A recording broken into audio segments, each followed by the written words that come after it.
Mbola fifaliana lehibe ho ahy ny manolotra ny arahaba ho anareo rehetra any tokantrano misy anareo any zay manaraka an'izao fotoam-pivavahana izao amin'ny alalan'ny Facebook sy amin'ny alalan'ny YouTube izany. Ny famindrapon'Andriamanitra ne ho amintsika tsiraray avy isa vatan'olona, isa mpianakaviana ary isa tokantrano. Ny voninahitra ne ho an'Andriamanitra irery ihany.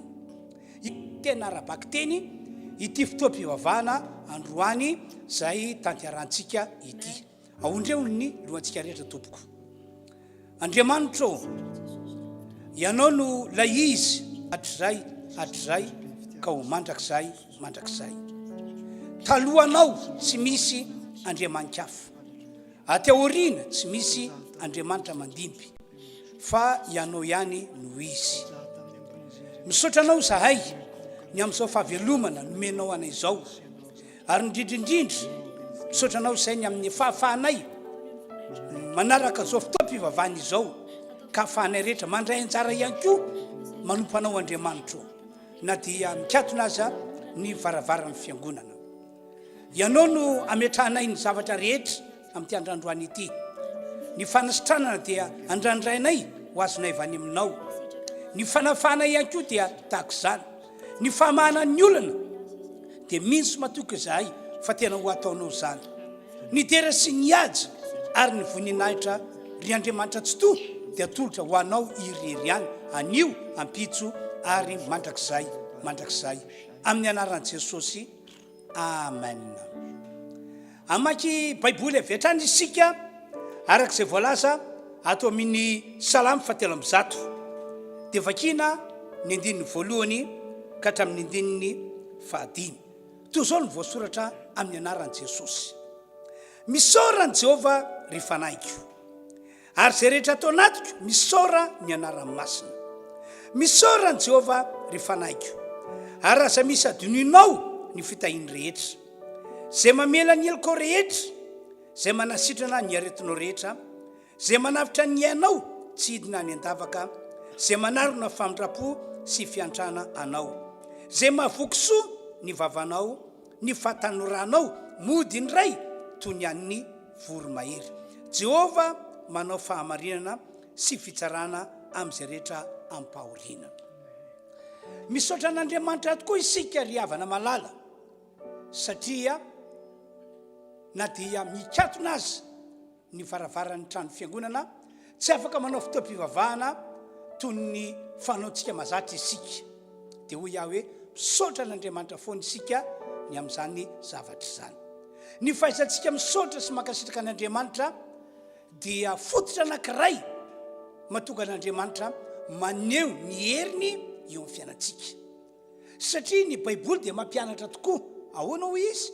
Any bokin'ny Tesaloniana voalohany 5:20, misaora amin'ny zavatra rehetra, fa izany no sitrapon'Andriamanitra ho anareo ao amin'ny Kristy Jesosy. Ka dia manentana antsika rehetra zany ao aza malahelo, aza kivikivy, aza metanondrika, na dia tsy afaka makatia tranon'Andriamanitra miaraka manao fotoam-pivavahana ary isika. Misaotra an'Andriamanitra isika aza, satria noho ny teknôlôjia vaovao ankehitriny dia afaka manao fotoam-pivavahana foantsika araka nambarako teo hoe amin'ny alalan'ny Facebook tahaka izao hatrentsika izao, na amin'ny alalan'ny YouTube. Mena tompo ny dera sy ny haja ary ny voninahitra. Andao sika amin'izao fotoan'izao anoy ny fanompom-pivavahana, ny fanompona an'Andriamanitra amin'ny alalan'ny hira anankitelo mifanesy.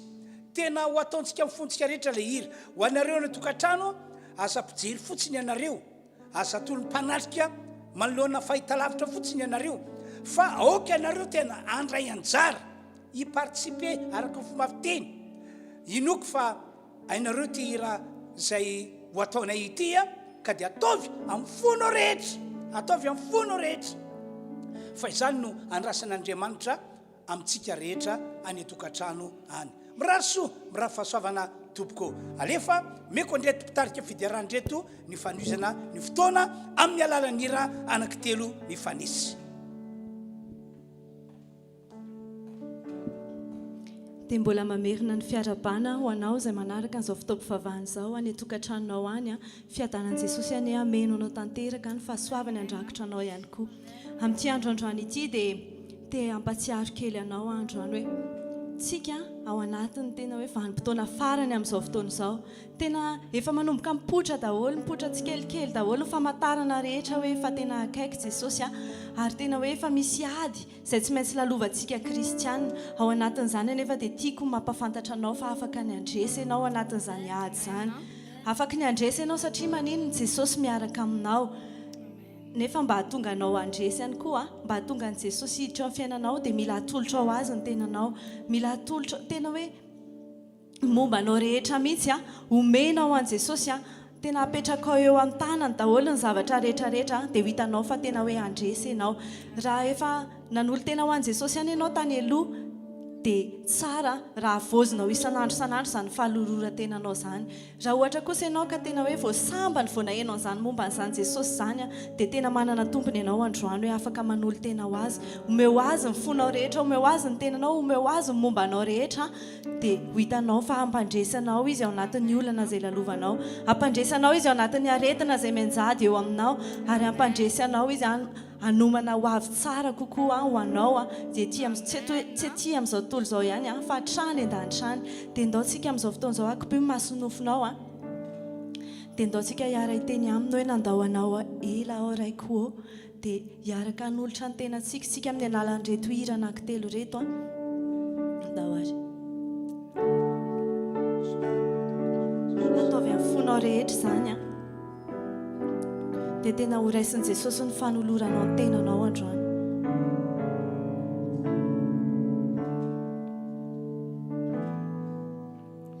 nandao anao sunitanako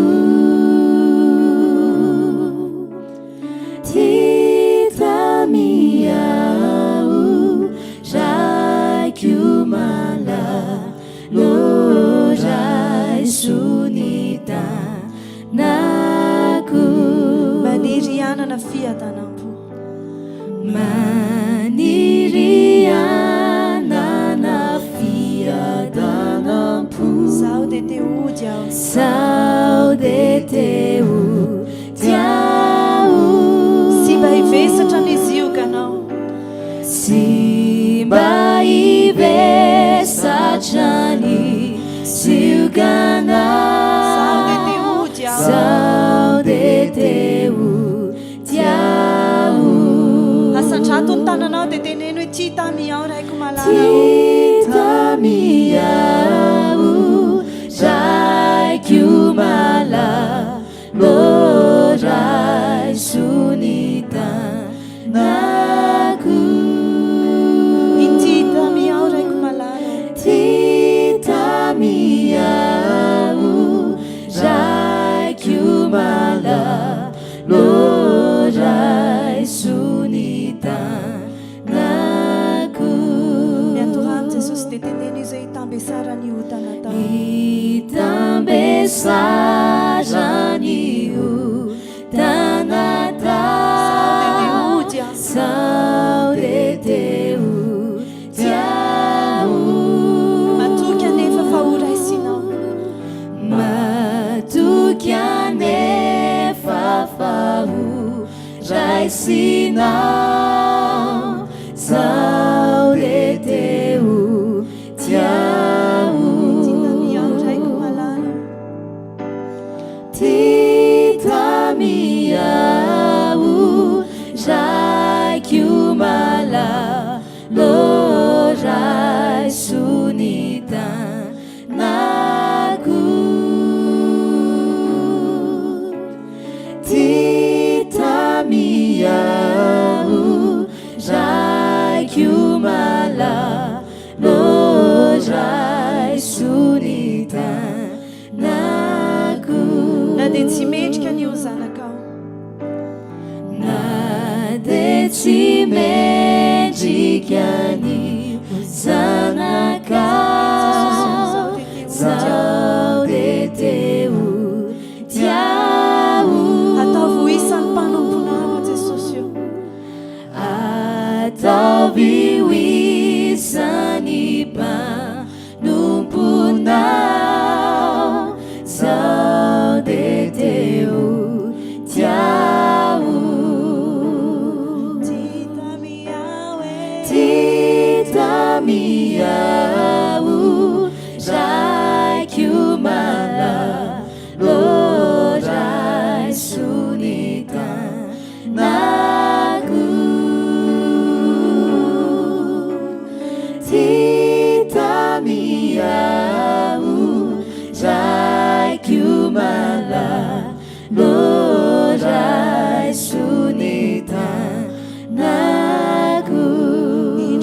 Amasako ny sandrinao indro fatazako ny sandrinao zao de teo tiao mitsotra mba isakambina re mitsotra mba isakambina re zao de teo tiao lazao amin'i jesosy hoe ty tamiao raiko malalo ty tamiao raiko malalo raiso ny tanako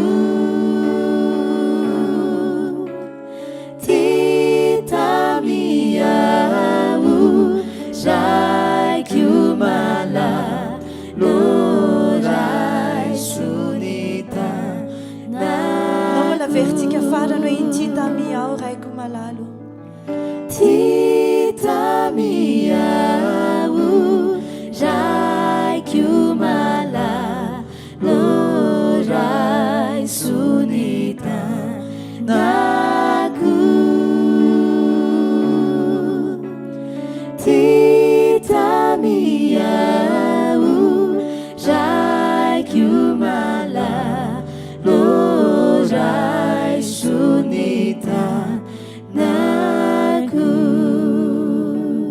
amin'izao fotoan'izao dia ndao mbola ho atolotritsika azy momba antsika rehetra apetrakintsika eo an-tanany daholo momba antsika rehetra ny fiainantsika ny fianakaviantsika ny tokantrantsika ny asantsika rehetra dia andao apetrakintsika eo amin'i jesosy mba ho tantany zany mba ho contrôler ny 100% zany rehetra zany a lazao izy hoe an-tananao jesosy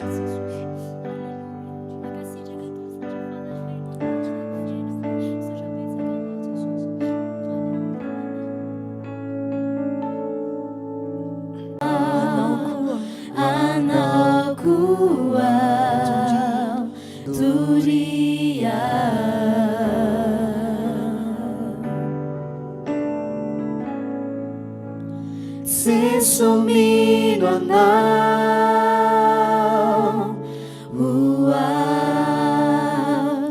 anao manoto luau ny antony velomako sy ny antony rako dia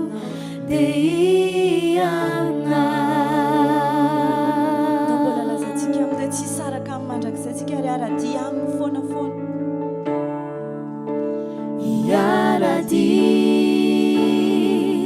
naiza le anao nautsikindatuma hatukiana iaina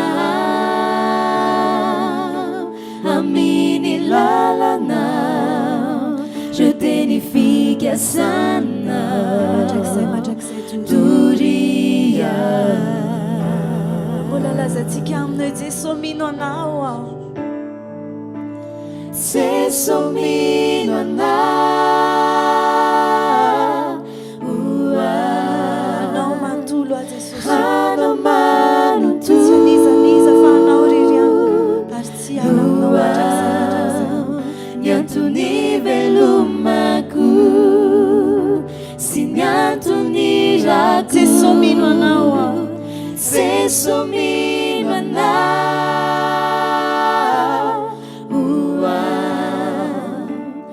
anao manoto lua ny antony velomako sy ny antony rako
Yesu mino anao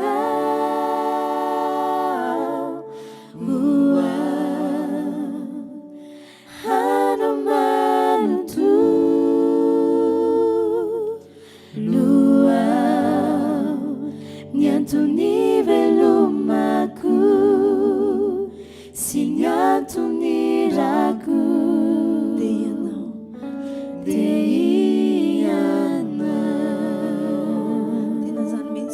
mbola velonay zay dia anompo anao ary zany indrindra ny fanirinay hoe ny anompo anao tsy mila zavatra hafa zay fa tena hoe anompo anao amin'ny fonay rehetra hiantehatra aminao amin'ny fonay rehetra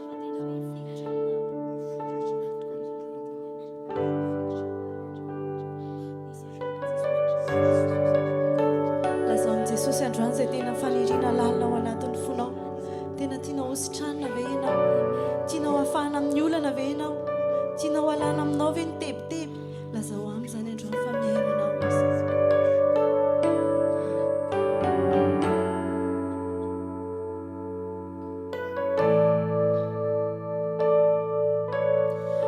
Izao no faniriko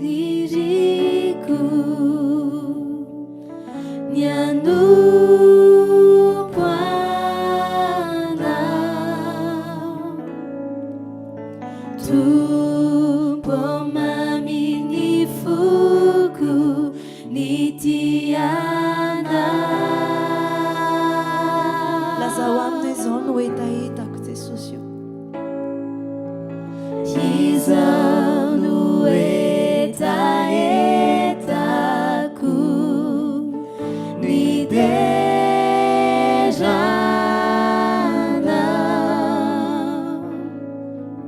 sy anadratravo ny anarana omeko anao ny foko omeko anao ny foko sy ny aiko rehetra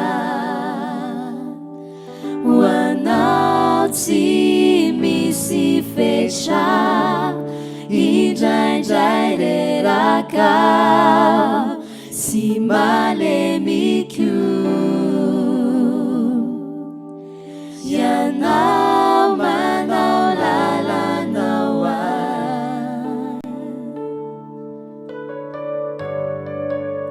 da mbola veritsika ihany hoe izao ny faniriko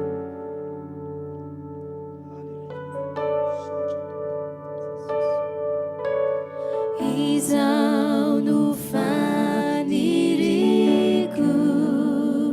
ny anompo anao ny anompo anao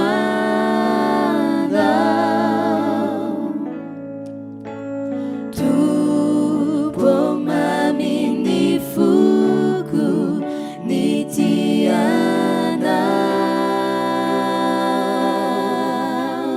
izao no etaetako izao no etaetako ny derana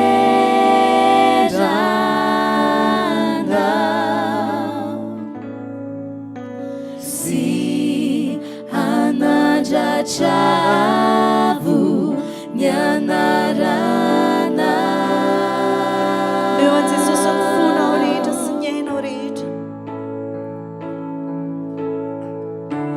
omeko anao ny foko sy ny aiko rehetra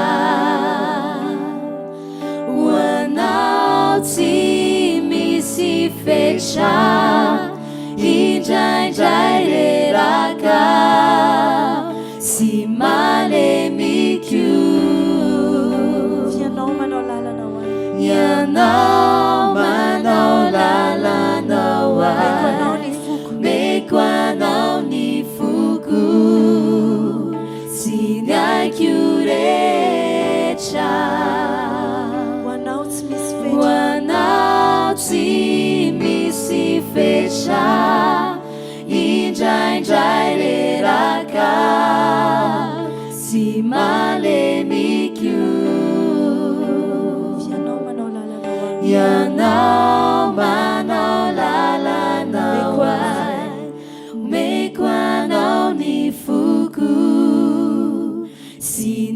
Sinaiko rehetra Jesosy ny fonao sy ny ainao hoanao tsy misy fetra indraindray reraka sy malemiko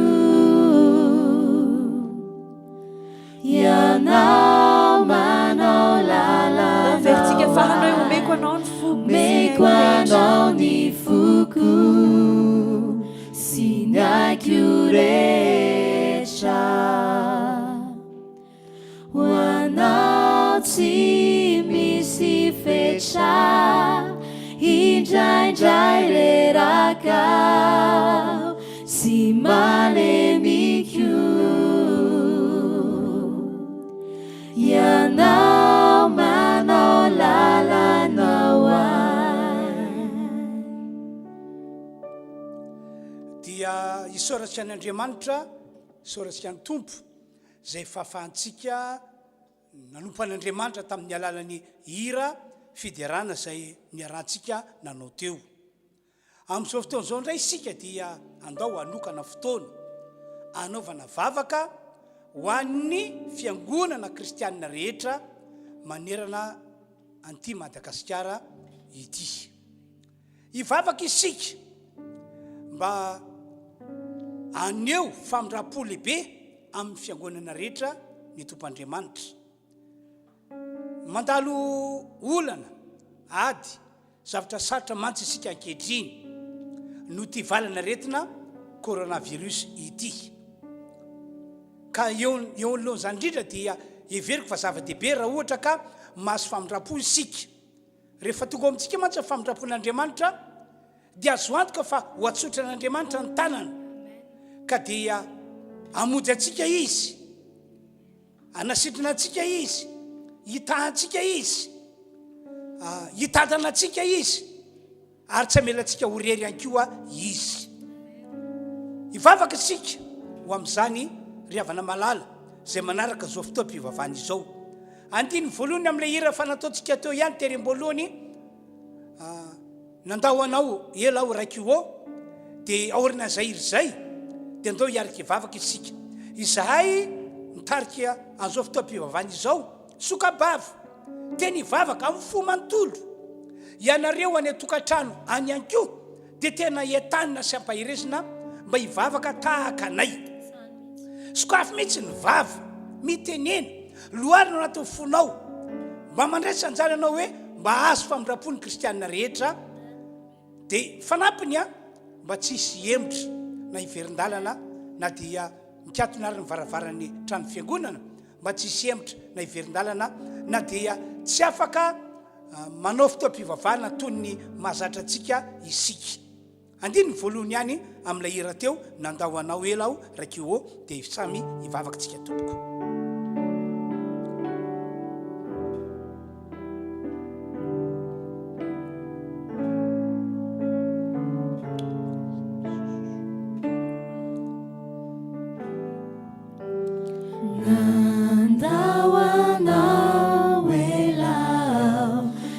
akipy masinao anaty zany hira irahantsika manao zany tiako anao mba tena andray anjara iakoaka ino atry Andriamanitra anamafy ny fanorantenanao ho azy amin'ny alalan'izany hira irahantsika manao zany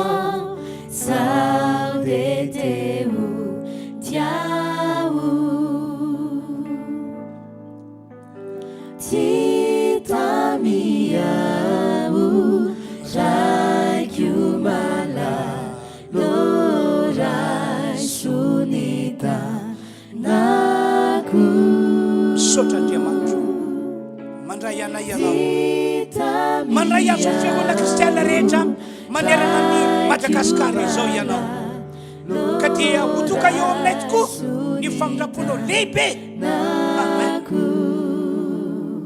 amen samy mivavaka aza izy sokafy ny vavanao tsika rehetra izay ety alohany mitarika zao fotoam-pivavahana izao dia samy anokatra ny vavanay ianareo ihany koa tianay mba samy anokatra ny vavanareo ianareo amin'ny fo mantolo oka anaovantsika ny vavaka riavana malala Misotranao zahay Andriamanitro, misotranao zahay, misotranao zahay, misotranao zahay fa no fahasoavanao lehibe dia manana ty fotoana androany ity, fotoana fanay miaraka mivavaka ho fitondrana amambavaka ny fiangonana kristiana rehetra manerana ny Madagasikara. Andriamanitro, amin'ny fanay manontolo no anehoana fiasan-tsaina fa hivavaka ao amin'ny fiangonana kristiana rehetra izahay, koa dia mandrafo ianao Andriamanitro, mandrafo ianao Andriamanitro, manateny zavatra lehibe sy mahagaga avy aminao mantsy izahay rehefa mahazo famindrapo. Toka mahery, toka mandroso, tsy kivy manoloana zao olana ady zavatra sarotra treny zao, indrindra manoloana fisian zao valana retina coronavirus zay efa tonga eto Madagasikara izao.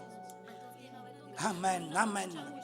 Mino ny herinao zahay zay miasa tokoa eo amin'ny fiainanay, mino ny herinao mahagaga izahay zay hitondra famonjena fanavotana ho anay rehetra.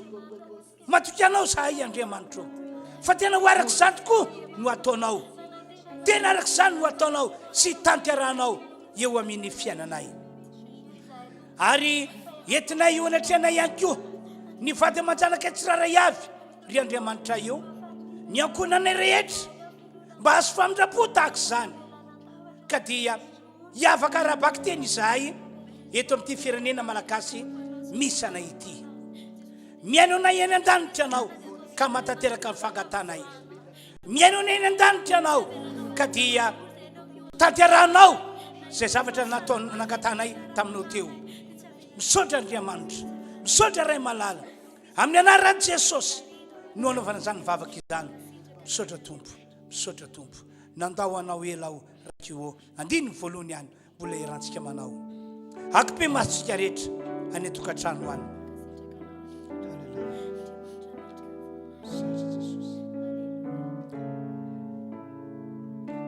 Amen, amen. Nandao anao ela rakio zao de teu tiao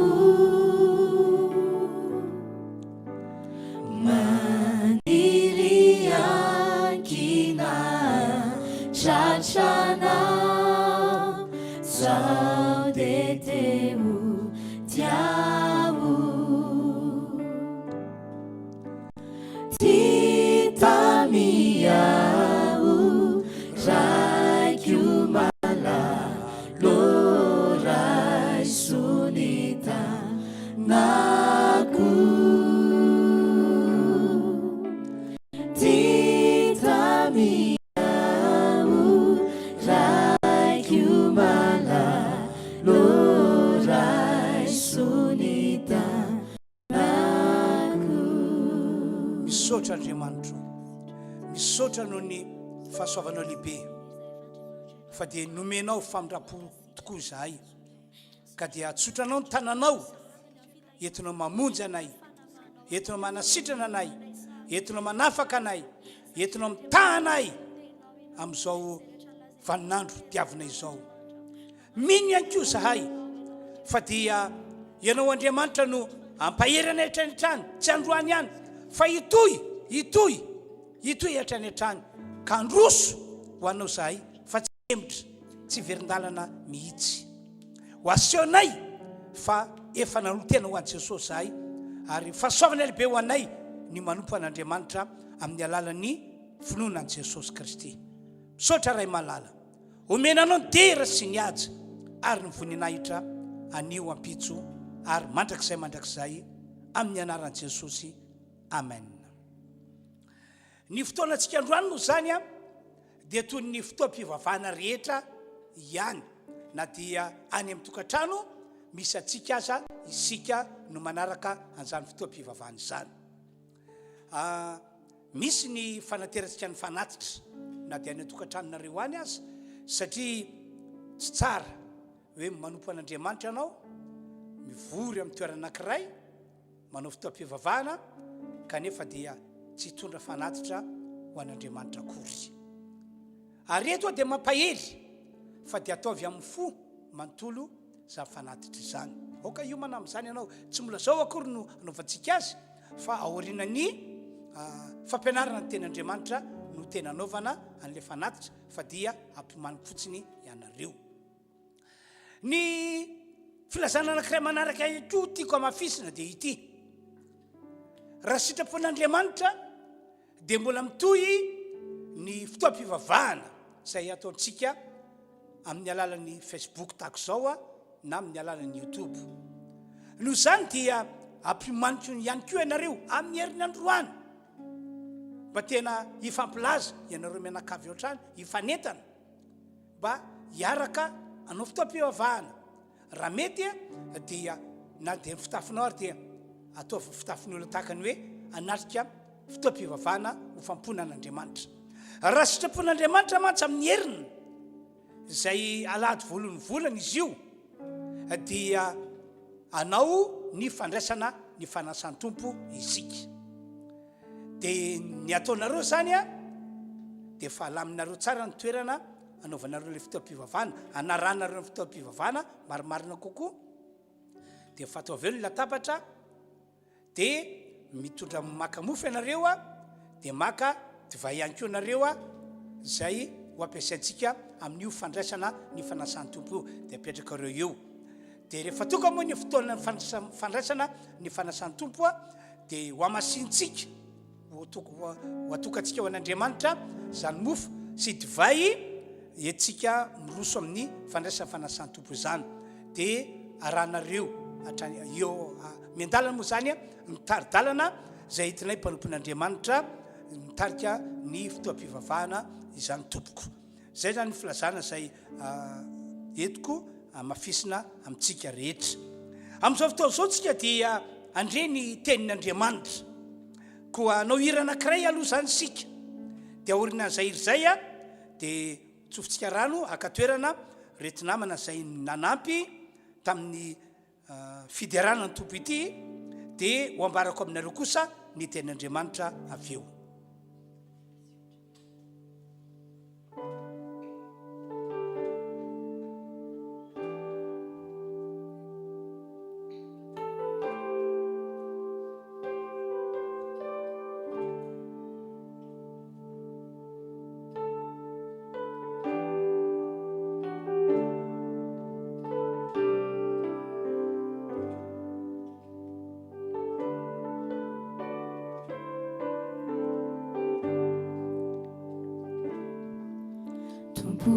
Kasi wincai ni funai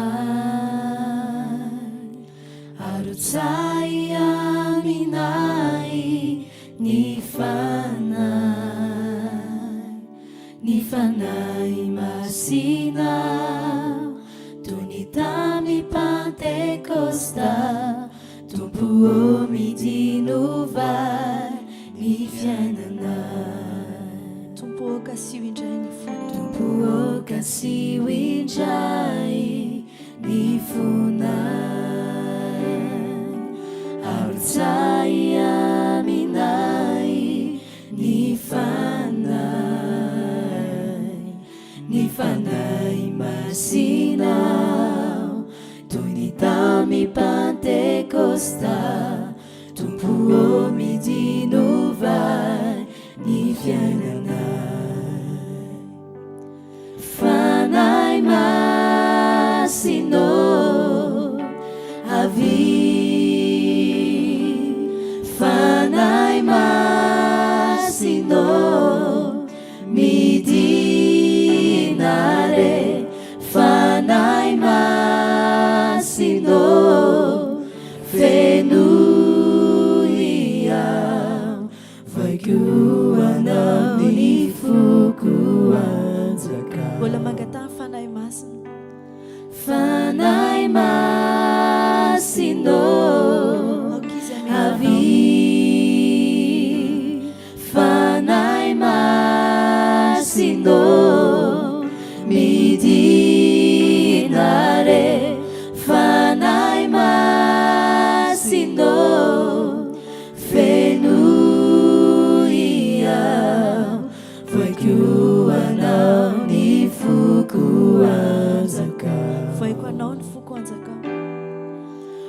Voaiko anao ny foko anjaka.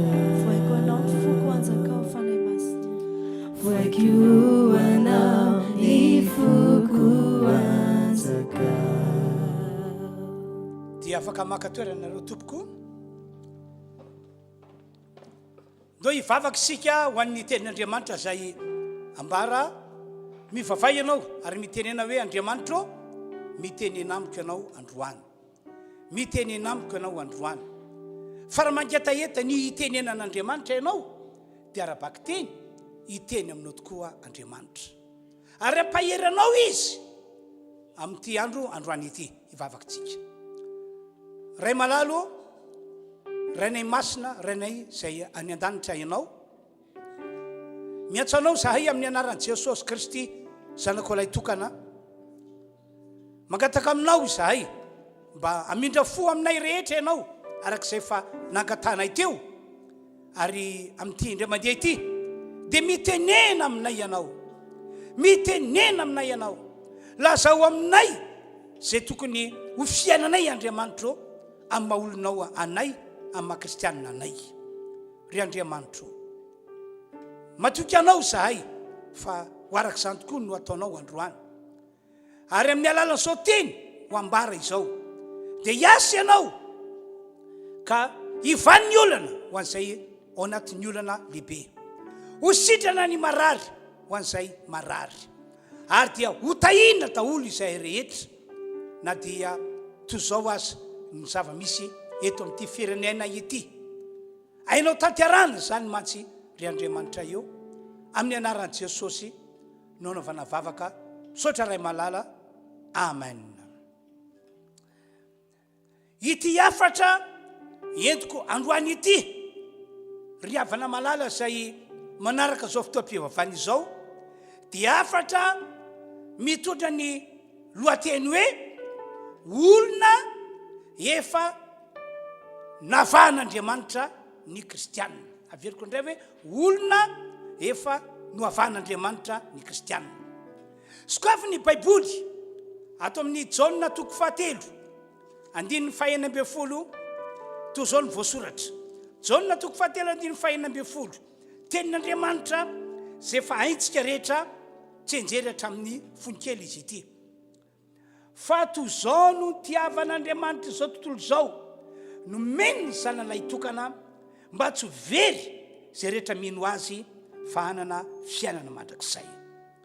Jaona 4:7 dia vakitsika ny 1 ka hatramin'ny 1.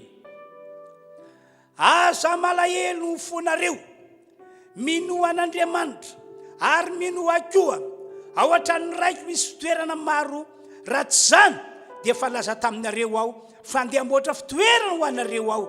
Ary andeha amboatra fitoerana ho anareo aho dia ho avy indray ka handray anareo any amiko ka zay hitoerako no hitoeranareo koa. Ary fantatrareo koa ny lalana ho any amin'izay aleako.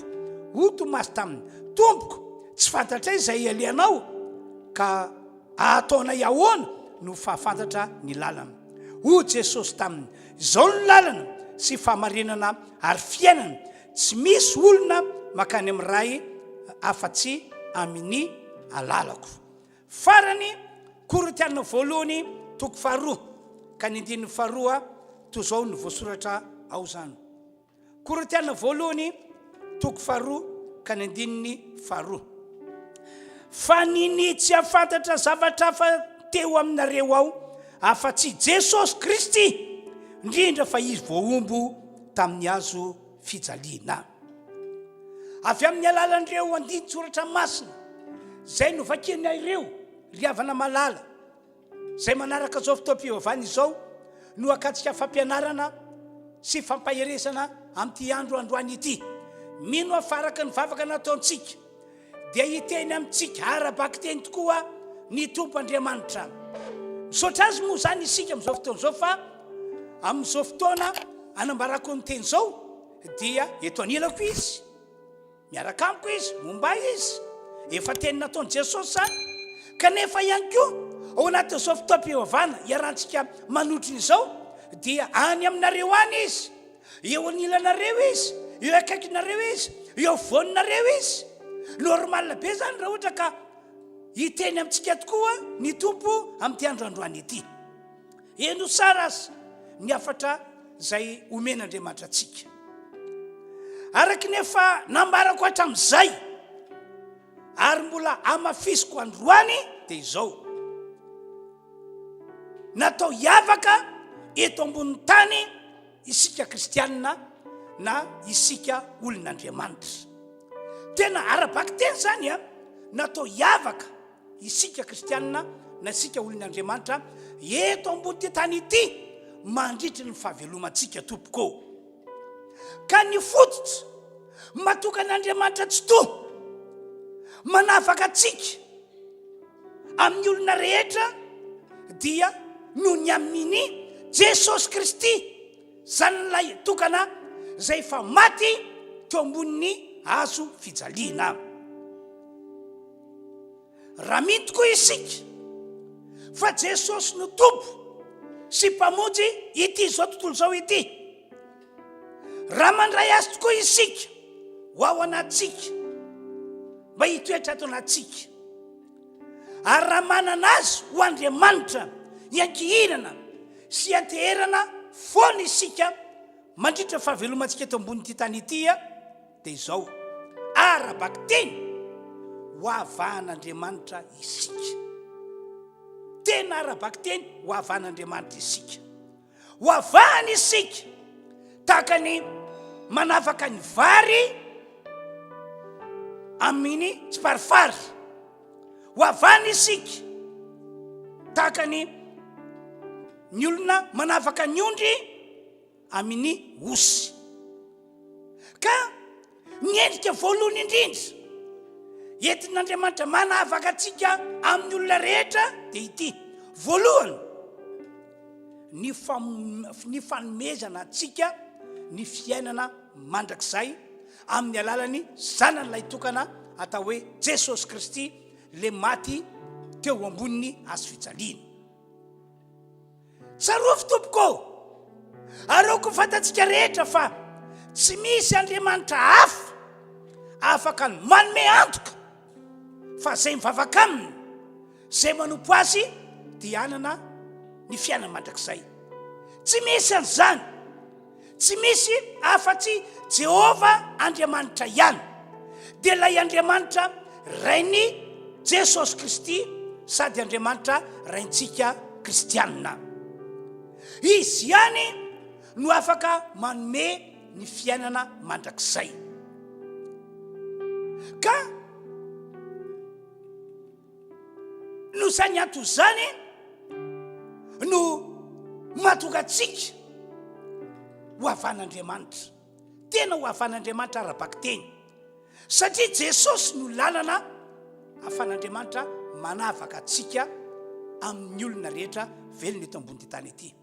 Ahoana ny Baiboly le nivakiana teo Jaona 4:10 fa toy zao no nitiavan'Andriamanitra zao tontolo zao, nomeny ny zanan'ilay tokana Jesosy Kristy no anarana, nomeny ny zanan'ilay tokana mba tsy ho very, zany hoe misy zany ny atao hoe fahaverezana mandrakizay, mba tsy ho very zay rehetra mino azy fa hanana ny fiainana mandrakizay.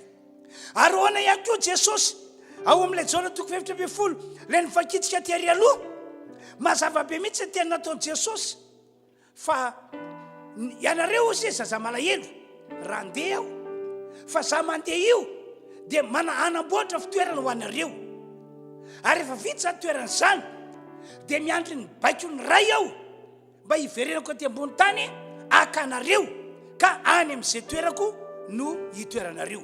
Zao mantsy Jesosy no lalana sy famarinana ary fiainana, tsy misy makany amin'ny ray, tsy misy afaka mitoetra eo anilan'ny ray afa-tsy amin'ny alalako ho Jesosy. Zay zany no anisany ataoko hoe fanavana lehibe, tena lehibe zay anavan'Andriamanitra atsika amin'ny olona rehetra dia ny fanomezana ny fiainana mandrakizay. Ary ny porofo fa efa nomanina Andriamanitra ho atsika ny fiainana mandrakizay dia ity: ny fiovam-piainana zay efa iainantsika sahady dia ny mbola ety ambony tany. Ny fifampiainana ahoana ho ny baiboly Korintiana 2:5-7. Koa raha misy olona ao amin'ny Kristy Jesosy, koa raha misy olona ao amin'ny Kristy dia olom-baovao izy. Efa lasa ny zavatra teo aloha, ny tantaram-piainana teo aloha, ny toetra ratsy teo aloha, fomba ratsy teo aloha. Fa rehefa tonga amin'ny Jesosy dia lasa olona vaovao, lasa manana fiainana vaovao, ary olona vaovao mampitolagaga ny manodidina, mampitolagaga ny mahafantatra hoe tena niova iny ranona iny, tena niova arabaky teny iny ranona iny. Ry havanao, maro ny fivavahana fantatro misy eto ambony tany, fa izao tsy misy mahova olona izy reny. Ny olona ratsy dia mbola ratsy ihany, na dia efa mivavaka sy manompo araka ny fomba fiteny azy. Fa ny fivavahana sy ny fanompoana an Jehovah Andriamanitra amin'ny alalan'i Jesosy Kristy, dia ilay Jesosy Kristy voaombo teo ambony hazo fijaliana, dia ambarako aminareo rehetra fa tena hafa kely. Araka nambarako teo hoe manova olona arabaky teny. Ohatra izao ny amin'ilay lehilahy atao hoe Zakaiosy. Zany lehilahy atao hoe Zakaiosy zany voalaza tao boky Liko 2:20, dia olona farany izay ratsy toetra, ratsy saina, ratsy fanahy, mpanambaka olona, mpangalatra. Zany lehilahy zany araka ny tantara tena fa mantsina maimbo tao amin'ny tanàna nisy azy, satria efa tena tsy zakany ny olona intsony ny aratsy mpanahiny, ny aratsy toetrany, ny aratsy ny sainy. Maka mihoatra no izay tokony halana izy. Mpamoretra mantsy ny asany, lehibe ny mpamoretra izy. Fa izao ry havana no tena nampitolagaga. Zay mahatonga amin'ny teny hoe ny fivavahana amin'ny Jehovah Andriamanitra, ny fanompoana Jehovah Andriamanitra amin'ny alalan'i Jesosy dia tena hafa kely. Manova olona, tena manova olona arabaky teny. Dia inona ny tranga dia mandeha nandalo teo amin'ny tanàna nisan'ity lehilahy ity ny tombo Jesosy sy ireo mpianatra ary vahoaka marobe. Dia marina aloha fa ity lehilahy atao hoe Zakaiosy ity efa ela no mba naniry sy nanketaheta ny ahitany Jesosy. Kanto tokoa nandalo teo amin'ny tanàna misy azy Jesosy, tanteraka zany ny hafaliana. Fa ny olana kely tamin'ity lehilahy ity dia izao, fo izy anika na dia mananiry ny ahitany Jesosy aza izy dia tsy afaka nahitany Jesosy, satria olona be dia be mihitsy no niaraka tamin'i Jesosy. Olona be dia be teo aloha, olona be dia be avy avanana, olona be dia be avata fara, olona be dia be latsaka teo anivo Jesosy Kristy. Anika dia tsy afaka ny nahitany Jesosy izy. Dia no nietaetanyity lehilahy ity eo amin'ny Jesosy, ahitany Jesosy, dia tsy nampaninina azy, na dia lehibe mpamoretra aza no asany, manana toerana ambony tao amin'ny firenena misy azy, dia tsy nahoana zany, tsy norarainy zany, fa lasa izy nianika azo, dia azo naviavy anankiray izay naniry teo akaiky teo. Takan'ireny boay kely, bandy kely, jolamboty kely, tahaka ireny no nataony niakatra tena ambony azo. Dia rehefa tonga teny izy dia hainy Jesosy tsara ny olona tena mila azy, ny olona tena mangetahita azy hainy, satria Andriamanitra Jesosy. Dia nitodika tany amin'ny Zakaiosy Jesosy. Dia hono Jesosy, ry Zakaiosy, midina faingana fa tsy maintsy mitoetra ao an-tranonao ao anio. Raha vao nandre zany Zakaiosy tena tsy salasala nidina aingana izy, dia nampandroso a Jesosy tao amin'ny tokantranony. Dia nilazako taminareo olona tena ratsy ty lehilahy ity, satria gaga ny olona. Fa inona ty ataon'ilay mpampianatra no miatrano amin'izay lehilahy mpanota? Tsy fataka ny toetran'ny olona io, tsy fataka ny toepanahin'ny olona io, tsy fataka ny zavatra ratsy efa nataon'ny olona io teto amin'ity tanàna ity, no dia miatrano any amin'izay lehilahy mpanota izy. Zany ny zavatra fanankiana nataon'ny olona tamin'izany fotoana zany. Fa zao ny zavatra nagaga ry havana, teny eo ihany dia niova tanteraka Zakaiosy. teny eo ihany dia tena afaka tamin'ny zavatra ratsy ny ainany sy namatotra Zakaiosy noho izy no Jesosy Kristy izay efa nampandrosoany tao amin'ny tokantrano nisy azy. Zao mantsy ny teny nataony Zakaiosy tamin'izany: Tompoko, Andriamanitro, ny atsasaka fananako dia amidiko ho an'ny malahelo, amidiko mba ho zaraiko ho an'ny olona mahantra. Ary ny zavatr'olona rehetra nalaiko tamin'ny fanambakana, nalaiko tamin'ny alalan'ny hafetsifetsena dia onerako avy efatreny. Ry havano, tsy magaga sy talanjona ve ianao mieritreritra an'izany? Olona efa zatra nangalatra, olona tia teny, raisy valo araka fomba fitenin'ny tanora ankehitriny, tonga dia niova ny toe-tsaina, niova ny toe-pony, niova ny toe-piainana, hoe miatsasaka fananako izy dia ho amidiko ary omeko an'ny olona mahantra, omeko an'ny malahelo. Ny zavatr'olona rehetra nalaiko tamin'ny fanambakana dia onerako avy efatreny. Tsy misy afaka manao an'izany. Misy fomba fitentsika malagasy saiasa manao hoe ny tanana zatra mitsotra tsy mahay vokona. Marina zany ry havana. Ry havana malala, zay no nilazako taminareo hoe ny porofo anankiray fa afaka manome fiainana mandrakizay ny tompo dia ny fivoam-piainana eo amin'ny olona izay mino an Jesosy, nandray an Jesosy ary manana an Jesosy. Zay zany no fanavana voalohany izay ataon'Andriamanitra eo amintsika kristianina, eo amintsika olon'Andriamanitra. Avany zany tsika samy olombelona velona eto ambony tany ity, fa zay mino an Jesosy, zay nandray an Jesosy, zay manana an Jesosy, dia izy no omena fiainana vaovao mandritra fahavelomany eto ambony tany, ary izy ihany koa no omena an'ilay fiainana mandrakizay miaraka amin'ny Jesosy, miaraka amin'ilay Andriamanitra tsy to any amin'izay misy an'Andriamanitra. Ny tera ny ady ary ny voninahitrany atolotra ho an'Andriamanitra ray zanaka fanahy masina. Ny endrika faharoa indray entin'Andriamanitra manavaka antsika dia ity: faharoa, ny famonjena antsika kristiana, ny famonjena antsika olon'Andriamanitra mba tsy ho resy ny olana.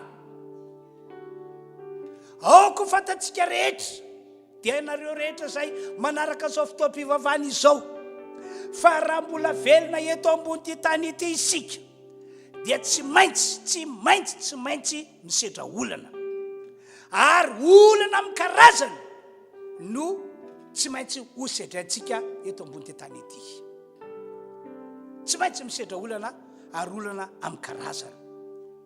Fa saingy zao ry havako aby ry fiangonana kristianina, ry olon'Andriamanitra manaraka zao fotoam-pivavahana izao, tsy maintsy havan'Andriamanitra isika tompoko. Efa nanome toky ny tompon'Andriamanitra fa hamonjy atsika kristianina, hamonjy atsika olon'Andriamanitra raha ohatra ka tojo olana ara-baka teny tokoa isika. Amboary mihitsy ny toe-tsainao mba tsy hitovy amin'ny toe-tsain'ny olona rehetra miara-monina aminao, na miara-mianatra aminao, na miara-miasa aminao. Amin'ny ankapobeny matsia ny toe-tsain'ny olona eto ambony tany ity dia tsy afaka metehitra amin'ny atsy na metehitra amin'ny aroa. Ary marina be izy moa ny eterana ka hamonjy azy. Fa tsika kristianina, tsika olon'Andriamanitra dia manana an'Andriamanitra tsy to.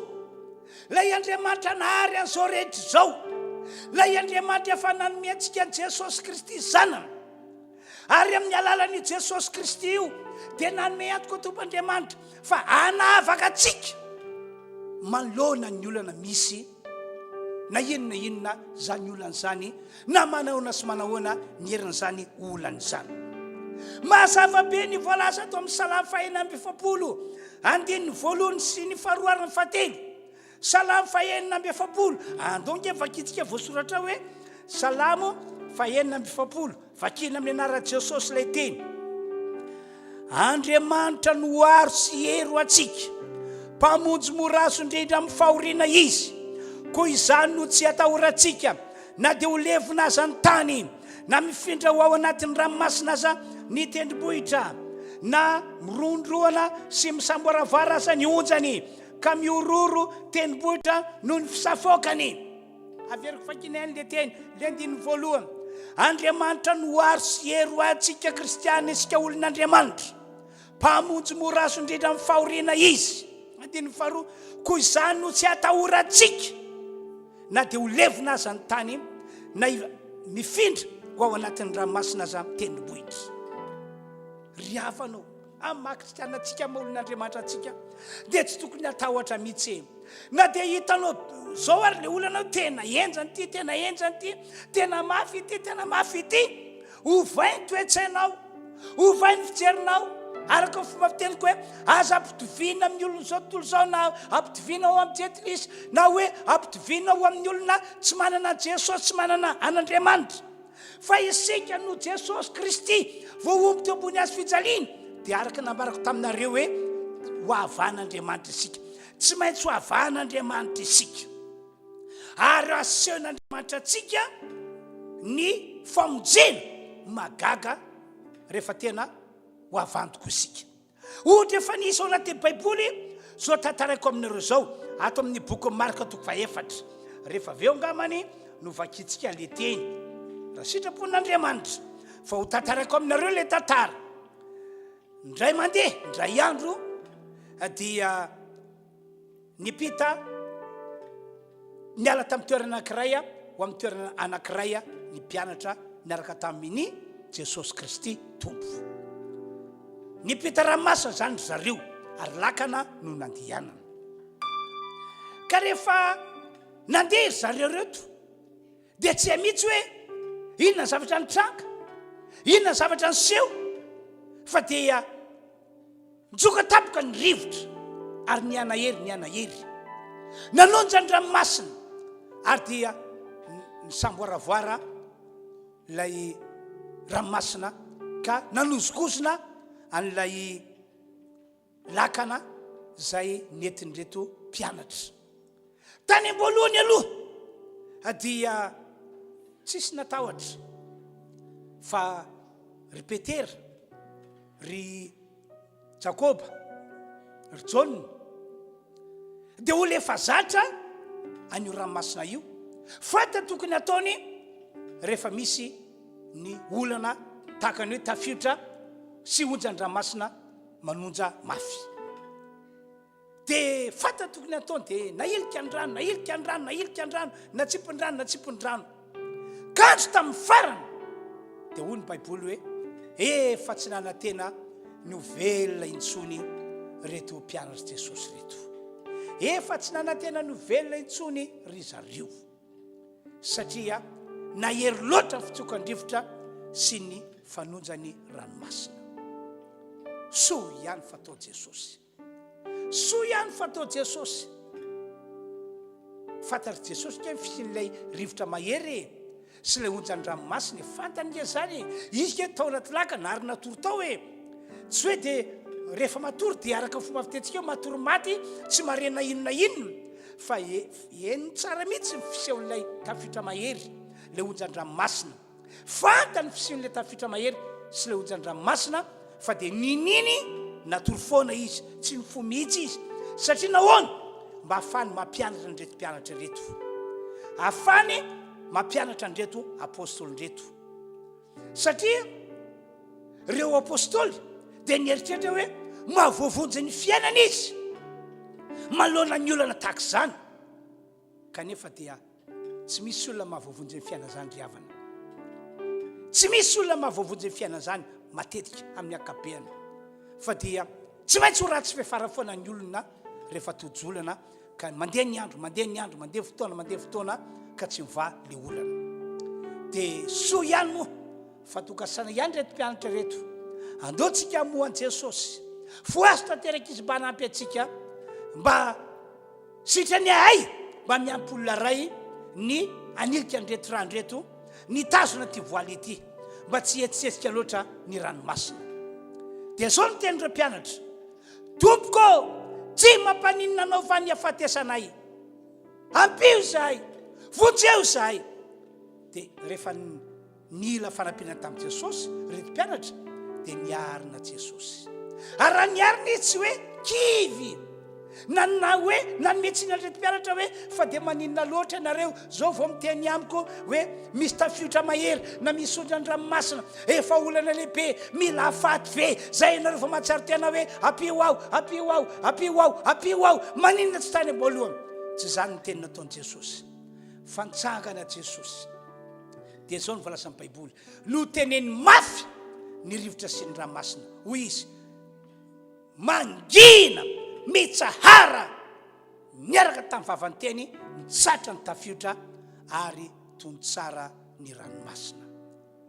Gaga reo mpianatra hoe iza mo ity no dia manaiky azy tokoa ny rivotra sy ny ranomasina. Ny fahafantaran'ireo mpianatra matsy tsy misy eken'ny rivotra sy ny ranomasina zany afa-tsy Andriamanitra irery ihany.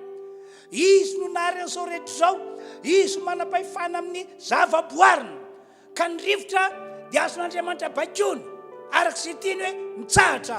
Ny ondrany ranomasina azon'Andriamanitra baikony hoe mangina mitsahatra. Iza mo ity? Zany hoe tsy fantany loatra tamin'izany fotoana zany hoe iza mo Jesosy. Tsy fantany mazava hoe lay Mesia, lay Kristy, lay Andriamanitra sy to tany an-danitra zay nirahana hoety ambony ty tany ity. Ry havano, nomen'Andriamanitra antsika Jesosy Kristy mba ninona? Mba amonjy atsika manoloana ny olana misy, satria zany no fahanavahana lehibe faharoa tian'Andriamanitra aseho sy asongadina eo amintsika olon'Andriamanitra mandritra fahavelomantsika eto ambony ty tany ity. Araka teniko taminareo dia raha mbola velona eto ambony ty tany ity dia tena misy foana ny olana, misedra ny olana foana isika, fa saingy zao azon'Andriamanitra vahana isika kristianina, azon'Andriamanitra vahana isika olon'Andriamanitra amin'ny alalany Jesosy Kristy tompontsika. No zany indrindra mba ahafahan'Andriamanitra manamarina an'izany, manatanteraka an'izany amin'izao taonjato faraika amin'ny roapolo taona arivo fahatelo misy antsika izao, indrindrindrindra ahafahan'Andriamanitra manatanteraka izany amin'izao taona raika amin'ny roapolo amin'ny roa arivo diavintsika izao dia ity aoreno amin'i Jesosy ny finoanao sy fanantenanao ry havana malalo. Aoreno amin'ity Baiboly zay milaza ny tenin'Andriamanitra ity ny finoanao sy fanantenanao, ary manana finoana fa sitraka Andriamanitra ny anavaka anao, ny anavaka atsika amin'ity taona diavintsika ity. Sitraka Andriamanitra. Ianao moa mieritreritra hoe rovin'Andriamanitra no tena anavaka atsika. Amin'izao fotoana izao ke iraha malala fa samy misedra olana daholo ny olona rehetra, na ny olona tsotra, na ny olona tontonona, na ny olona atao hoe manana ny ampy eo an-tanana, na dia atao hoe ny mpitondra zao firenena izao ary dia samy misedra olana daholo. Fa izao ho ahavan'Andriamanitra ny tena kristianina, ho ahavan'Andriamanitra ny tena olon'Andriamanitra. Somary zavaikely sy tsindrikely fa ny olona tena kristianina, ny olona tena olon'Andriamanitra dia ireo olona izay nino a Jesosy fa izy ny tompo sy mpamonjy ity zao tontolo zao ity. Ireo olona izay nandray a Jesosy ary nampandrosa Jesosy ao anatiny, ary olona izay manana Jesosy ho Andriamanitra iankinana sy Andriamanitra ianterana. Zany ny olona atao hoe kristianina sy olon'Andriamanitra, ary ny olona tak'izany no ho avan'Andriamanitra arabaky teny amin'izao vaninandro misy antsika izao. Tompane amindra fo amintsika rehetra ary ho azy tokoa ane dera sy ny aja ary ny voninahitra. Ny endrika fahatelo farany entin'Andriamanitra manavaka antsika ihany koa dia ity fahatelo, ny fanavahana antsika kristianina, antsika olon'Andriamanitra manoloana ny arety mandringana zay fa tonga eto amin'ity firenena malagasy misy antsika ity. Araka nefa fantatsika fa tonga eto Madagasikara ny arety mandringana, maro ny olona efa marary nyity aretina ity. Tamin'ny heritaona tsy dia nandre firy aho hoe misy marary atsy, misy marary aloha, fa zay lazain'ny radio na ny televizionna zay zany no afantarako hoe zao ndray ny marary. Fa tamin'ity taona ity, tamin'ity indray mandeha ity, dia maheno ny sofiko, mahita ny masoko fa marary ny atsy, marary ny rofo. Tena maro be mihitsy ny olona marary ny tiaretiny ity, ary tsy vitsy ny olona efa matiny, tena tsy vitsy ara-baka teny. Malona zany dia hoy aho hoe aza matahotra ianao, ary aza mana ihany koa any.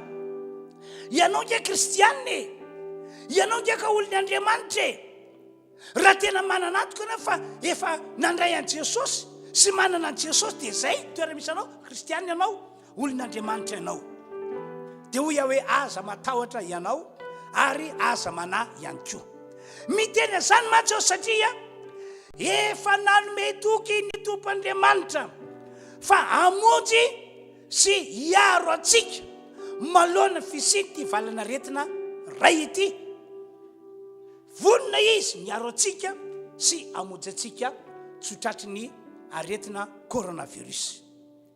Ahoana ho ny Baiboly? Antoka efa kitika salamy fa 1:10 efa vakiko matetika aminareo izy ity fa mahafinaritra ahy.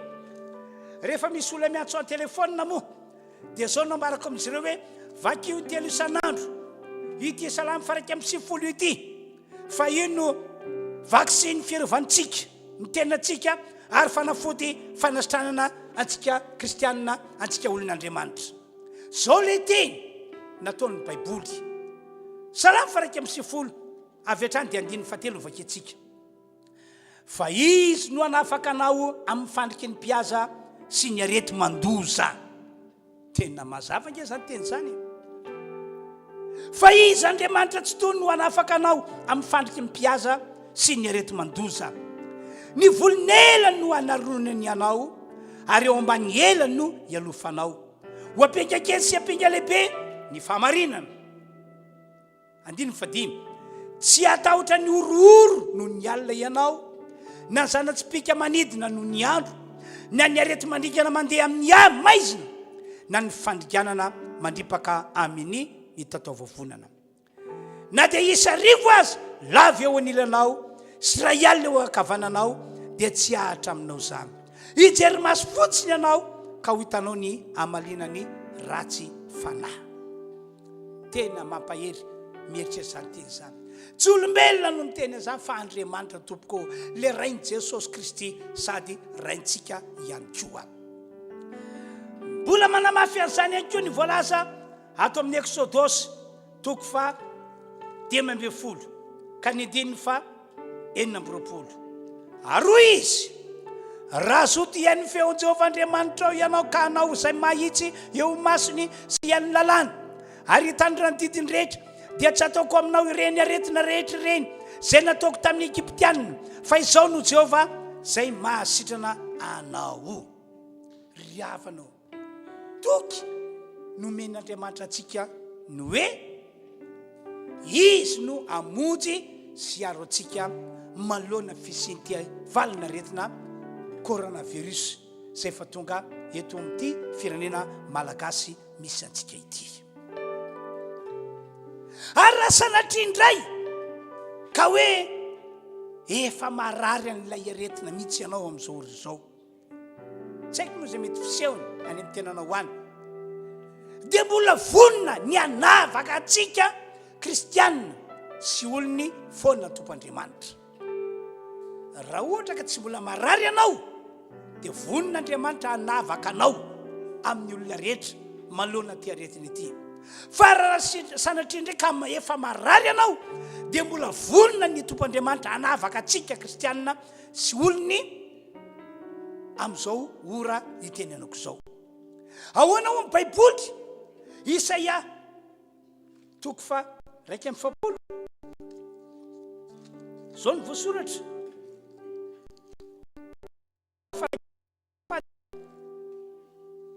Zao ny voasoratra dia ny 2 sy ny 7. Salamy 1:7. Sambatra Jehovah hitandrina azy sy aro azy tsy ho faty, atao ho sambatra ambonin'ny tany izy, ary tsy mba tolotra ao amin'ny sitrapon'ny fahavalony. Azonao ve zany teny zany? Jehova hitandrina azy sy hiaro azy tsy ho faty. Dikan'izay zany anasitrana anao zany izy raha marary ianao. Fanavana lehibe ke zany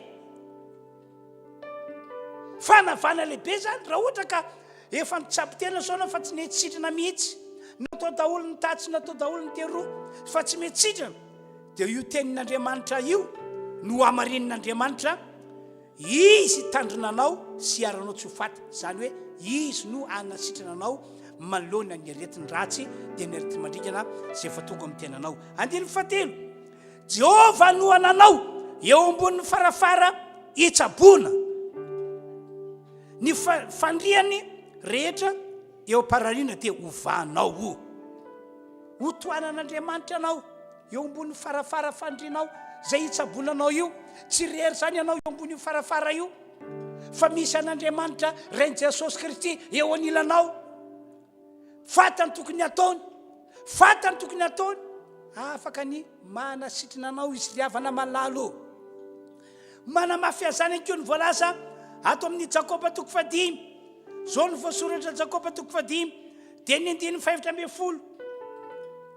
Misy marary fa eo aminareo aoka isapaka lolo ny fiangonana, aroka nisodadilo ilo azy amin'ny anarany tompo ireo sady vavaka eo aminy, ary ny vavaky ny finoana dia monjy lay marary. Fa ny tompo anangana azy, ary raha nanota izy dia vela ny elony. 12. Koa mifanake eloko ianareo ary mifampivavah mba ho sitrana ianareo. Ny fiasan'ny vavaky ny marina dia mahery indrindra. Mazava be ihany koa ny voasoratra hoe raha misy marary eo aminareo dia efa vonin'Andriamanitra hiaraka amin'ny olona, hiaraka amin'ny mpanompony, ary zany olona sy mpanompony zany no hanositra dilo ilaonareo amin'ny anaran'i Jesosy mba ho sitrana ianareo zay marary, mba ho ahafahan'ny tompo ianareo zay marary. Fanampy izay, raha vonintsika ifampivavaka, ifampitonamambavaka, ifamiala heloka dia namety tokony tenin'Andriamanitra ilay novakina teo, fa dia ho sitrana satria ny fivavaka ny marina dia mahery indrindra. Itoroako fa volombelona aminareo fa tena tsara io Andriamanitra io hoe raha ny heriny ty aretiny ity no ny saintsainiko dia asaka ba zay nahazo ahy, fa efa elany no narary mafy, efa elany no voany ty aretiny ity. Fa tena mandozaka ty aretiny ity, tena mandozaka, mahafantatra olona be dia be tratra ny ty aretiny ity, ary mahafantatra olona ihany koa matiny ty aretiny ity. Tena mandoza. Dia fa ny tenako isorako Andriamanitra ny amin'ny fampahirizina omeny ahy mba tsy hatahotra mihitsy ahy, mba tsy hanahy mihitsy ahy, fa dia azoko ny tenin'Andriamanitra, azoko ny voasoratra, ary zany tenin'Andriamanitra azoko zany no heniko hoe fiarovana ho ahy sy famonjena ho ahy manoloana fisivalana aretina. Ino moa tiako tantaraina? Betsaka ankereo olona zay tonga ao amboroko makatabavaky, rehefa enoko tsara ny zavatra tantaraina dia hoe aho tena voan'ny aretiny ity, tratra le coronavirus ity, tena vo ity. Zay ny fijeriko azy, zay fahafantarako azy, fa dia sorany Andriamanitra. Fa rehefa nanaiky ny olotena ho an'i Jesosy izy, nanaiky ny toetra amin'ny finoana fa marina ny tenin'Andriamanitra, may manasitrana azy dia sorako Andriamanitra fa maro tamin'ireny olona tonga tao amboroko nametrako tanana no sitrana. Ary sorako ihany koa Andriamanitra fa dia tsy afaka namely ahy ny aretina. Rehefa diniko ihany koa ty aretina mandrika anankiray ity dia misy moa mpanompon'Andriamanitra anankiray dia miteny manao hoe ty aretiny ty izy tena virus intelligent, zany hoe fatanozy izy ny olona azo palafana ty aretiny ity sy ny olona tsy azo palafana ty aretiny ity. Itsika kristianina, tsika olon'Andriamanitra fatany fa tsy azony hitondràna ty aretiny ity mihitsy, fatany zany, fatany zany. Ary zay mahatonga azy miandrika heritoana, io fa matahotra, fa miororo. Dia rehefa matahotra sy miororo ianao dia maty le finoana, ary rehefa maty le finoana dia miena ny hery fiarovana. Le anticornao zany lasa reraka sy osy, tonga dia tsy misalasala le diavolo ratsy toetra. Alefaso ry zalahy, alefaso ny aretina, amelandreto kristianina zay efa tsisy antikor reto, zay efa tsisy antikorna, vokatry ny tahotra, vokatry tsy finoatsa ao amin'ny tsy misy intsony.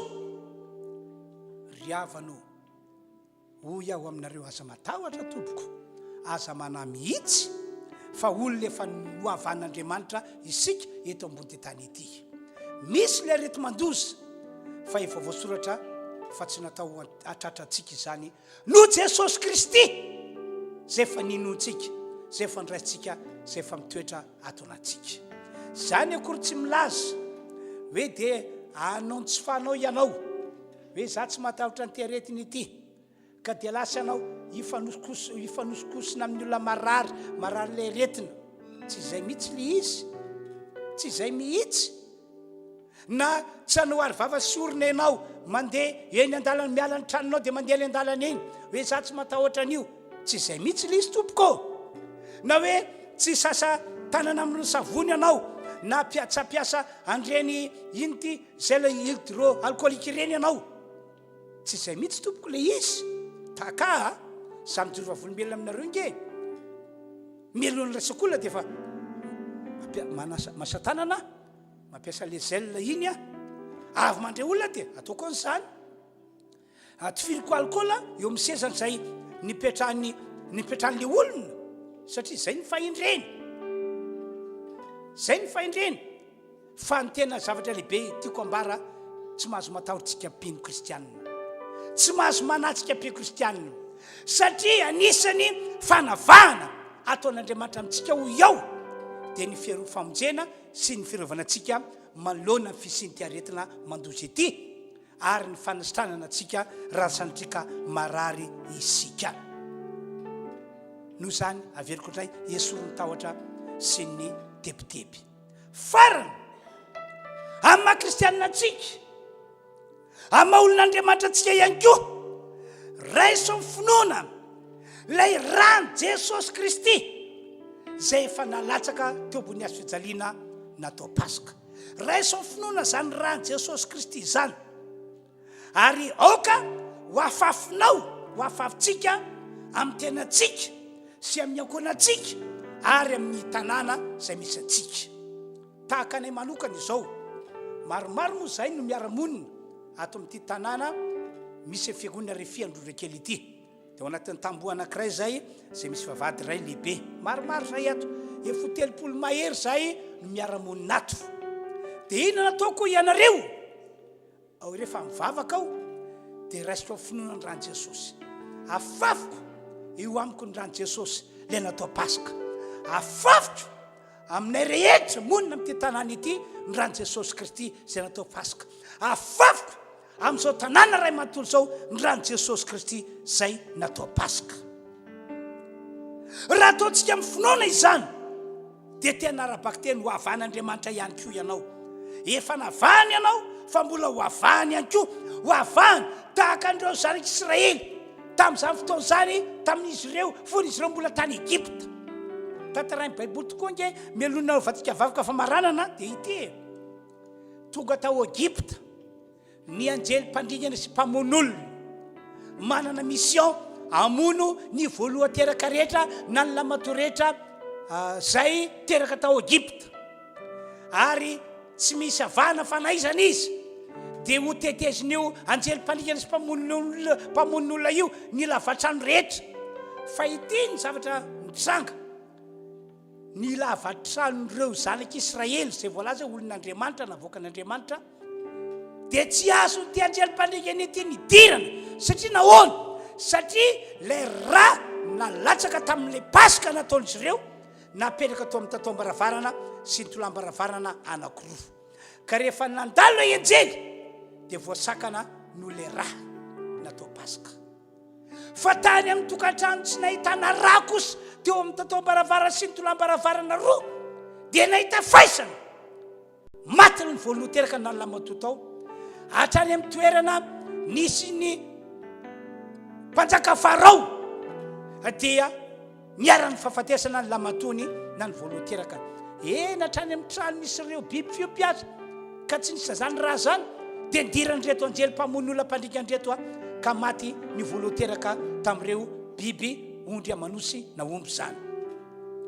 Ary eto dia mampahery fa manaka ankehitriny izao dia mbola manakery ny raha Jesosy Kristy natao Pasika ka ho ia hoe alaivony raha amin'ny finoana dia afafio amin'ny tenanao, afafio amin'ny ankonanao, afafio amin'ny tanàna misy anao. Teneny hoe afafiko ny rahan'i Jesosy ka dia voasakana tanteraka ny mpandrikana sy mpamon'olona zay tonga eto amin'ny firenena ity. Dia azo voninahitra Andriamanitra fa ianao tsy arary mihitsy, arasantrika narary ianao dia ho sitrana tanteraka. Ny dera ny aja ary ny voninahitra dia totra ho an'Andriamanitra ray zanaka fanahy masina. Andoantsika rehetra hivavaka amin'izao fotoana izao, hivavaka amin'ny fotsika manontolo isika ka dia aondreny ho anareo fa hivavaka ho anareo ihany koa aho, hivavaka ho anareo ka ho afafika io rahan'i Jesosy Kristy io ho any aminareo, hivavaka ho anareo izay marary aho mba hositran'Andriamanitra ianareo. Aondreny lohantsika tompoko na apetra ho fonao ny tananao dia hiaraka hivavaka.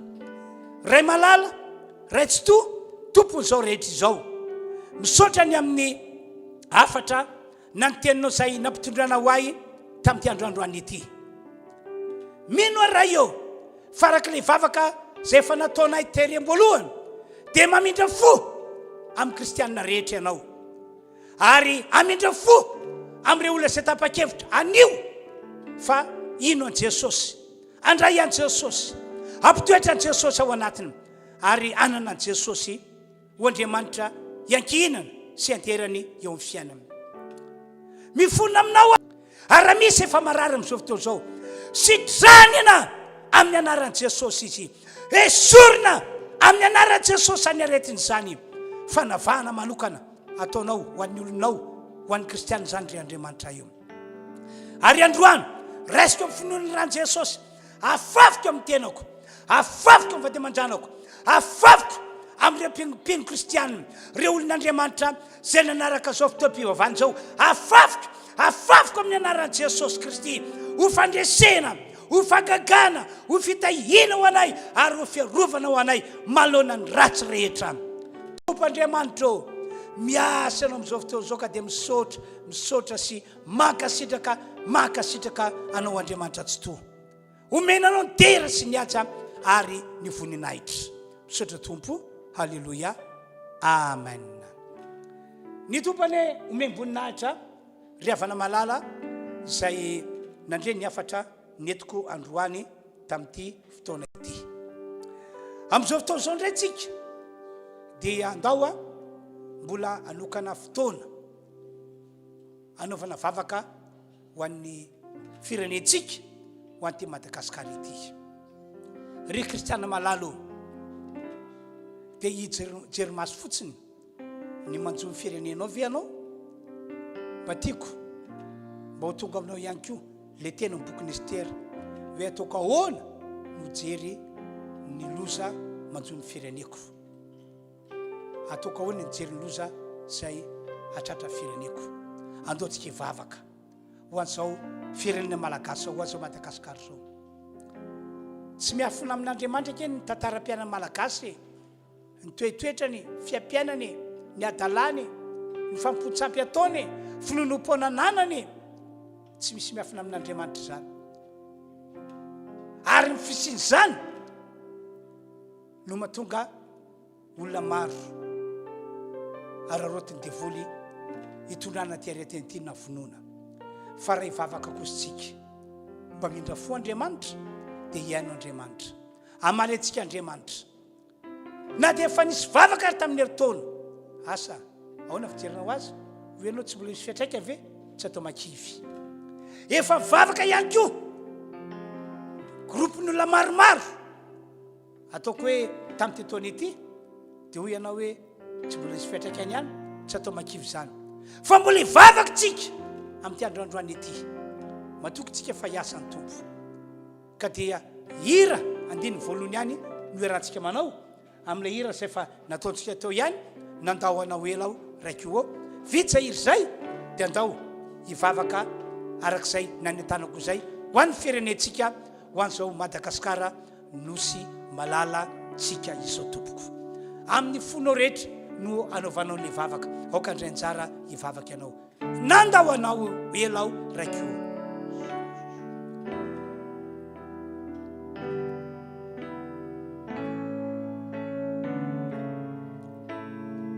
akipimo masinao azy nandao anao elao raiko sao de teu tiao maniry ankina tratranao sao de teu tiao titamia atsakany tananao raha mety a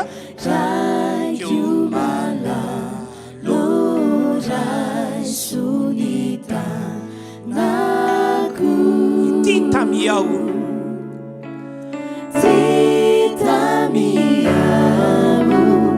raikyu mala lorai sunita naku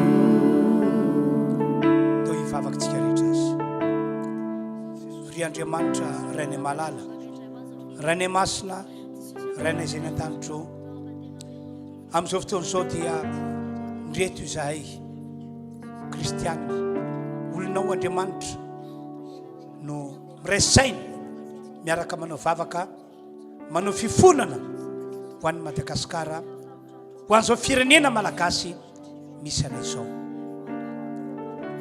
mamindra-fo ianao Andriamanitra mamindra-fo amin'ny olona rehetra ianao na iza na manahoana sy manao ahoana ny klasy sosialy misy azy mamindra-fo aminy ianao Andriamanitra mamindra-fo ihany koa ianao amin'ireo manam-pahefana izay fa notendrenao hitatana ty firenena malagasy misy anay ity hatrany amin'ny fokotany ka hatrany amin'ny filoham-pirenena dia anaovana vavaka manokana amin'ny anaran'i Jesosy Kristy mamindra-fo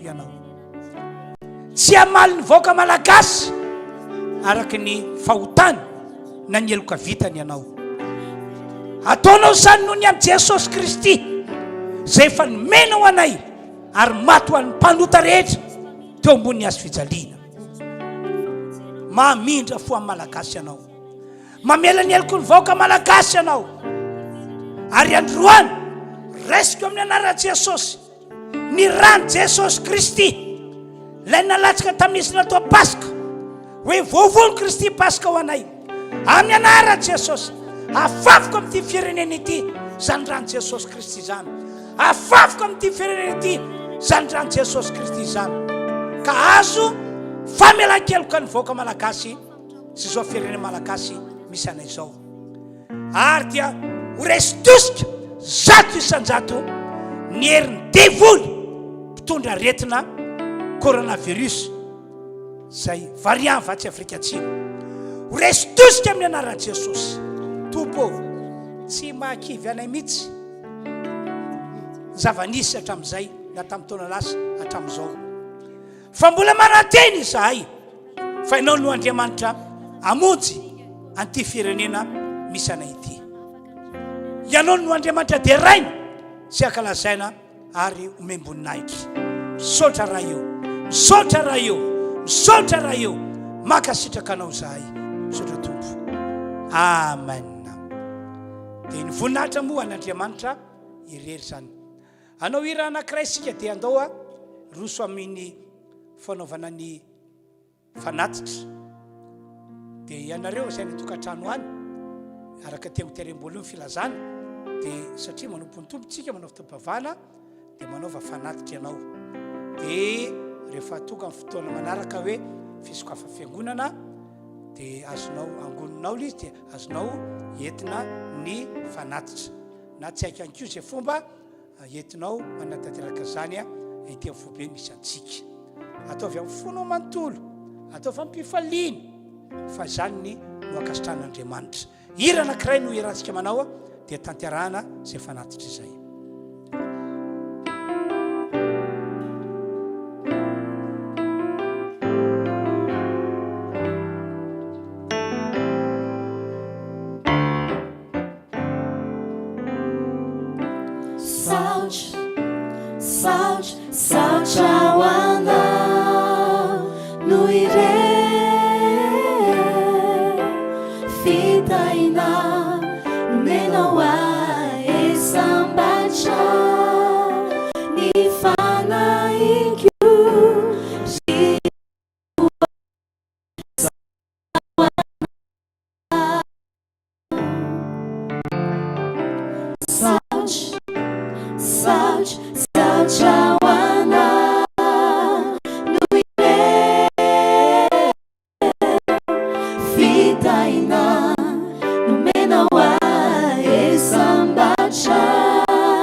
dia misaotra tompo isika tamin'izay fotoana nafantsika nanotra ny fanatitra ho an'Andriamanitra izay.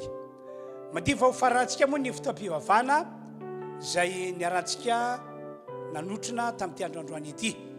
Mbola mafisiko aminareo ihany ny filazana fa amin'ny herin'ny androany iray dia mbola misy ny fotoam-pivavahana izay tantarantsika tahako izao amin'ny alalan'ny Facebook na amin'ny alalan'ny YouTube. Fa saingy amin'ny herin'ny androany dia misy ny fandraisana ny fanasan'ny tompo ka dia aoka ifampatsiaro ianareo mba tsy hoe rehefa tonga ny fotoana anaovana an'izy vao hikoropaka anomana mofo anomana ny divay. Le mofo moa zany dia fataonao anatin'ny fitoerana milamina tsara dia ny divay ihany koa ny vera misy ny divay arak'izay isanareo mianakavy ao atrano ao zany ny divay hoeninareo moa zany taridalana zay hitariko anareo amin'ny fotoana io. Zay zany tompoko ny fotoanantsika tamin'ity androandroany ity ka anao iranankiray famarana antsika vitsahiry zay dia hivavaka saotra n'Andriamanitra ao ary irarosoa sy hitsodrano antsika rehetra tompoko.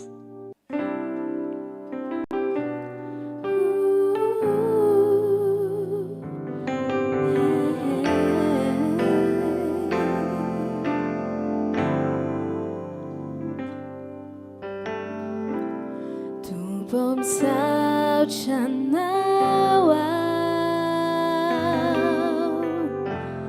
ni fasoavanao ni jafunao fafausana taramkianao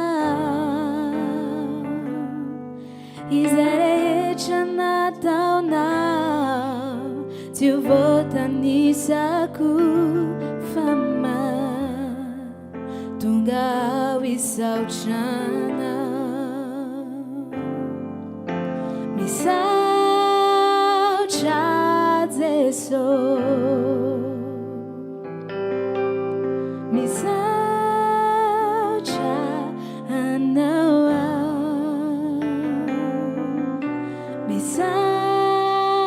Chazeso Nous erechana taunau mi sauchana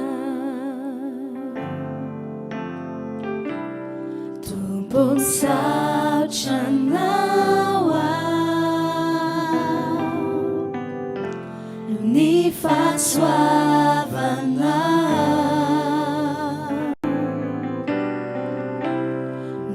Jafuna vavausana Tsaramkiana Izerechana taunau Tivotanisaku fama Tungawi sauchana Saucha Zeso Mi saucha anawa Mi saucha Zeso Nous erechana taunau Mi sauchana Saucha Zeso Mi sauchana Mi saucha anawa Mi sauchana Mi saucha Zeso Mi sauchana Nous erechana tona Si zembula tona Mi sauchana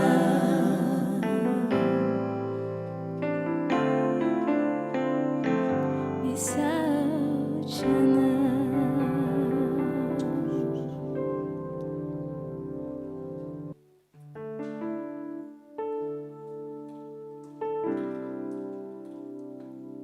Eny ary tompoko dia isaoratsika an'Andriamanitra ny fotoam-pivavahana zay narahantsika izy rery moa nometsika ny aja sy ny tera ary voninahitra amarana ny fotoana amin'ny alala vavaka isika raha io mbola misaotra sy mankasitraka anao zahay no ny fitahinao ny fotoam-pivavahana zay no tantaranay tamin'ity androany ity misaotra sy mankasitraka anao zahay satria nasehonao ny fitiavanao lehibe anay ary arabaky teny dia ho avanao tokoa ny olonao ny kristianina amin'izao taona tiavana izao misaotra ny amin'ireo zavatsoa maro be zay efa no tanterahanao teo amin'ny tsiraray avy teo anatin'ny fotoana nanaovana ny fotoam-bavaka taona nanaolana ny vonjeny taona narary nosotranina taore zay notahinao manokana